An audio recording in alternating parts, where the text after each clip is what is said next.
YT entered the mountain bike industry 10 years ago with the hugely successful Capra.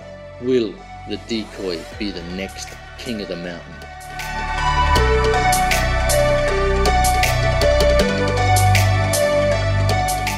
Riders, welcome back to the channel, and on this episode we do the 3-month test on the Decoy. Does it rock? Does it suck? Let's go find out.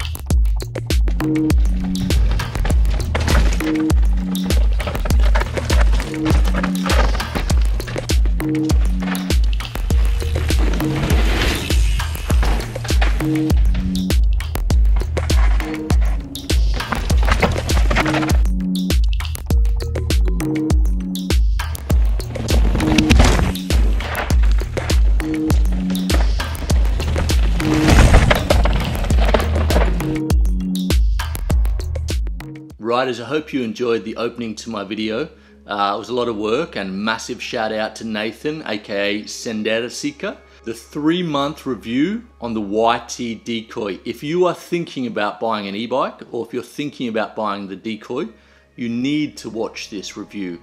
I've had the bike for 3 months now, and I've ridden a lot of different trails, and there's a lot of information here, so bear with me and let's get to it.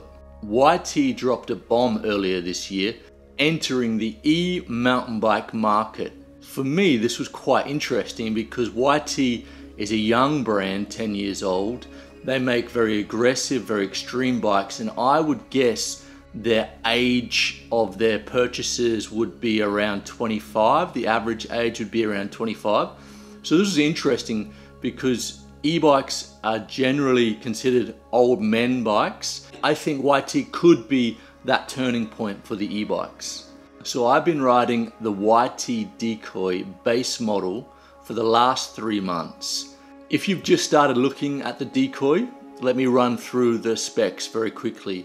Carbon fiber mainframe and rear triangle in the top in the Pro and the Race. It's running a mullet, 29 at the front, 27 at the back, 160 travel up front and 165 at the back. The Decoy comes in 3 different models. The base, 4,600, the Pro, 5,600, and the Pro Race, 6,600 euros. It comes in 5 sizes, starting from small to extra large. And it's worth noting, if you are a YT fanboy and you are on a Capra, that the Decoy is running a little bit shorter. I think on each sizes, it's 1 centimeter in reach shorter. So when purchasing the Decoy, I rang YT a few times. You know, I'm that annoying tire kicker guy. I was exactly right in between a large and an extra large. They asked what type of riding I do and if I like a long bike, and basically they recommended me to go for an XL, and I'm very happy with that recommendation. The size is perfect. I'm 183 centimeters and I find the reach on the bike perfect. So after I ordered it, it was 2 weeks waiting, and it arrived on my doorstep. If you've just started looking at e-bikes and you don't know much about YT, they're a direct-to-consumer company. So you just go onto their website, whether you're in America, Europe, Australia, you make your order, give them a call, send them an email, make sure everything's, you make sure you're getting the right size, you pay your money via credit card or bank transfer, or I believe PayPal, and Bob's your uncle. Arrives in your house. Normally there's a lot of waiting time with YT because they're hugely popular bikes. And once it arrived, I have a video of my unboxing, but it's about 25 minutes and it's a very basic setup. If you have basic mechanical skills, you can do it. And if you're not comfortable to do it, you can actually just go to your local bike shop, or maybe even have it delivered at your local bike shop and get them to set it up for you. And it would cost maybe 20 or 30 euros. Okay, so fast forward 3 months. How is the Decoy? Look, the Decoy is amazing. I always like to do a long-term review of my bikes because You know, there's a lot of YouTubers out there that grab a bike for a day, 4 hours, 3 hours, and then they give you a review of it. And more, I think it's more of just describing the parts and maybe how they thought it felt on that first ride. I think you really need a good 200-300 Ks on a bike to understand that bike. So enough of that. You guys want to know, how does it ride? This bike is designed to go downhill. It's an enduro bike. It loves it. For me, the first couple of weeks, it was tough to get used to the weight of the bike. And if I'm honest, I thought I might have made a mistake. I was finding it braking slower. I was finding it not as playful as a trail bike or a normal enduro bike. But you need time on this bike. You need to get used to the weight and the braking. But after 3 months, I am in love with this bike. I went out a couple of nights ago, tired, had a bad day at work, my computer went on the fritz, got a bill for $1,000 I wasn't expecting. I was angry and I went for an angry ride. It's not a good idea. But I rode to my local trails in Boost. I wasn't really worried about doing any fitness. I wanted to just go smash some downhills. And I put PBs, well, close to PBs on all the trails on my e-bike. And then I also found this super steep technical climb. I just had a bit of fun on it, and it reminded me of being 15 again and just really going out there and having fun on your bike. And I loved it. The bike is super plush and super planted. Maybe a little bit too plush for my liking. The Yarry up front, I have no problem with the Yarry up front, but the rear shock, the RockShox Deluxe, look, I'm not a big fan of that shock. It's plush, don't get me wrong, but it doesn't seem to have much mid-stroke support. I mean, I think you just smash through that travel very easily, and there's no way to play around with it. You've only got the rebound control, and you could put a token in it if you want. But the Yarry, the Yarry's fine. I'm gonna get slated for it with all the guys on the channel, but I don't find a massive difference between a 36er, a Fox 36, and the Yarry. I mean, there is, don't get me wrong, way more adjustability on the 36, but the Yarry, it's a good shock. I mean, it's a good fork. It's super stiff, and I'm happy with it. But the rear shock needs to go. So when buying the Decoy, I decided, well, I promised to myself I would not ride any other bike for 3 months. The e-bike is almost twice the weight, and I really wanted to get used to that weight. And also, I've gone from SPD pedals to platforms, and I just needed to get used to all that. But after 3 months, this bike feels like my bike. I'm at home on this bike. I'm not feeling limited by the weight. I'm not feeling limited by not being clipped in. I am really, truly in love with the e-bikes and the Decoy. It's an absolute belter of a bike. It's strange when you first sit on an e-bike and lift it up. It's 22, 23 kilos, and you're thinking, how am I going to ride this thing? It's an absolute pig. But once you start riding it and you get on it, that weight disappears. And it really is something you have to try. Like I'm saying it, and I'm sure half you guys are thinking, no way, he's full of it. But truly, honestly, that weight disappears on the trail. In one of my videos, I took the Decoy to our local bike park. You got to make sure you come out nice and wide, cut it in, give a little plow crank over the doubles. And we are through to the last section of the jumps. And these are super fun, super fast. We're probably hitting about, I don't know, 50 Ks, over jump, way over jump. And it loved it. I mean, I loved it. I did it. Granted, I ended the day very tired, lifting that bike more. It's a massive workout, but the bike can definitely handle it. And now, riding it for 3 months, I think it could even handle it more. I think I could handle it even more. So the Decoy being my first electric bike, let's talk about how I've found the adjustment going from traditional bike to e-bike. The YT Decoy has a Shimano E8000 motor. And it seems like YT have put some type of soundproofing around the actual motor. And it doesn't seem to make that much noise. It's not silent, but at the same time, it doesn't really bother me. One thing that really worried me when I was getting the e-bike was, am I going to run out of batteries on a trail? You know, how far can I go on that battery? Look, I've found I normally do a ride between 2 and 3 hours unless I'm riding bike park. And on the Decoy, if I'm sitting in trail and eco and I use boost to get up some of the hills, I can easily do a 2 or 3 hour ride, no problem. And to be fair, I don't really want to do more than that. If you guys want to do big, massive, long rides, you're going to need 2 batteries. But for me, it's fine. And another thing that I didn't really understand, and this is my first e-bike, but the Shimano motor decouples. When I say decouples, it goes from 24 to 25 k's an hour. So when the limiter kicks in, so you're going from 25 to 26, it's a very seamless decoupling. So you're just pedaling along, and you do feel a little jerk, just a little jerk, and then you're riding normally.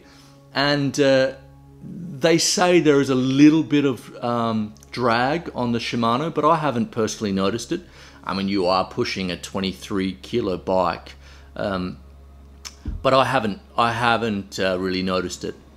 Okay, so it's not all gravy. Let's talk about the bad and the ugly. The worst part for me by far on the Decoy, on the base model, is the rear shock. The RockShox Deluxe R, it's pretty vague. It's plush, but it's pretty vague. It's got next to no mid support in its stroke.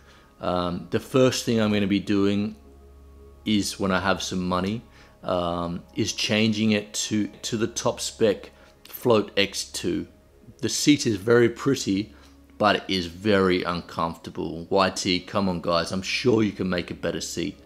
And this is something that's pretty strange, and the designers, I'm not sure who was thinking about this, but where the start button is on the bike, is exactly where you'd put your spare tube. So you have to run your tube back a little bit, and that's like, for me, that was just like, who was thinking of putting the button there?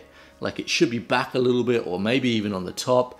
I know it looks prettier having it there, it's hidden, but that's exactly where I want to put my tube. So, not so good that. This bike should come with DH casing tires. I blew the rear minion on the third ride, destroyed it. I had to buy a new tire.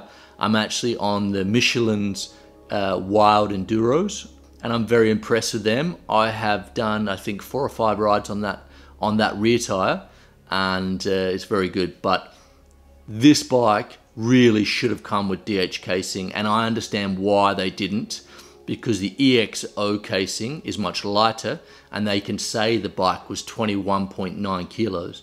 But really, with DH casing, we're talking more like 23 kilos with this bike.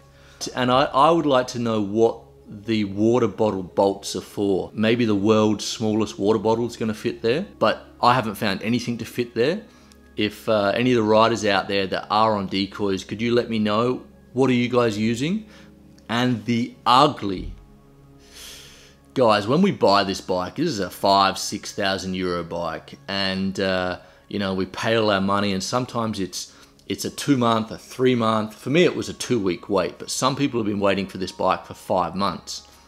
You get an email from DHL saying your bike is arriving tomorrow. Some people take a day off work. I did take a day off work and waited at home, and do you know what arrived? A little box, a little baby box with the charger and the manuals and the toolbox. I mean, for me, come on, like, it's like Christmas for us when this bike arrives. And so I had to take another day off work. I had to ring DHL. I freaked out that the bike had gone missing or something. Anyway, so YT has to sort this out. That's a big mistake, in my opinion. So now maybe I've sold you the Decoy and now you're thinking which model is the best one to go for. Okay, in my personal opinion, the base model is the best model to go for. It's 4,600 euros, and then you have 1,000 or 2,000 euros, depending on which model you're thinking about going for, to do your personal upgrades. I have gone for the base model. I'm going to change the charger for the 2.1 charger, making the forks a Lyric RCT2. I'm also going to change the rear shock for a Float X2 Fox shock, which in my opinion is one of the best shocks on the market. I have already changed brakes for 4-piston XT brakes. Amazing. Nothing wrong with the codes at all, but I'm a Shimano fanboy. I've changed the handlebars to Renthal fat bars and the stem. Pretty much that is all I'm going to do. So they're the changes I would do to the base model, and maybe if the wheels, if you ruin the wheels, upgrade the wheels as well. But that 5,700 for those upgrades, and in my opinion, that bike would be better than the Pro. And then if you want to buy the pretty Pro Race, the 6,600, it's a great bike and it's super beautiful. It comes with great suspension, but it comes with carbon E13 wheels, which I'm really not a fan of. I don't think carbon wheels should be on a 23 kilo bike. That's my opinion. And so if you're going to buy that one, I would not use those wheels at all. I would sell those wheels and buy something tougher, maybe some, I think DT Swiss are doing some great e-bike wheels. I would definitely change those tires out, and you should be able to sell those wheels and change them for something else straight away, and it shouldn't cost you any more. So the Pro, Race, or the base would be my choice. As far as sizing goes, go off the chart that's on there on YT's website, and if you're in between sizes, I mean, if you're a guy that likes to throw the bike around, likes to do some whips, likes to play around more with the bike, maybe go for that smaller size. But if you like something really planted and something that really holds the ground well at high speeds, go for the size up. That would be my opinion. Guys, so I had a few questions that I reached out to YT. They got back to me within about 5 or 6 days, I think, and answered all my questions, which was really good. So let me read you my questions and their answers, and these might help you guys. So my first question was, how long is the warranty on the Decoy battery? A lot of people online are saying it's 6 months. The warranty is 2 years. How many times can the battery be charged? The capacity of our batteries decrease with time. After 500 cycles, one charging cycle corresponds a full charge. The remaining capacity is around 70%. When is the new 700 watt battery being released?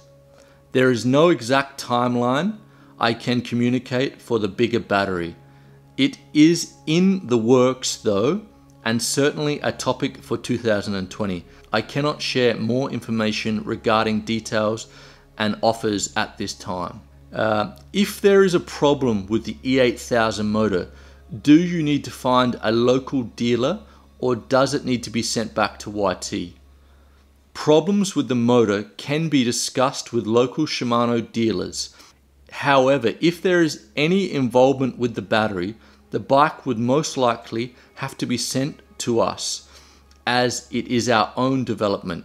In any case, if the Decoy owner has a problem or is unsure of what to do, he or she should get in contact with our customer service and they will be happy to assist.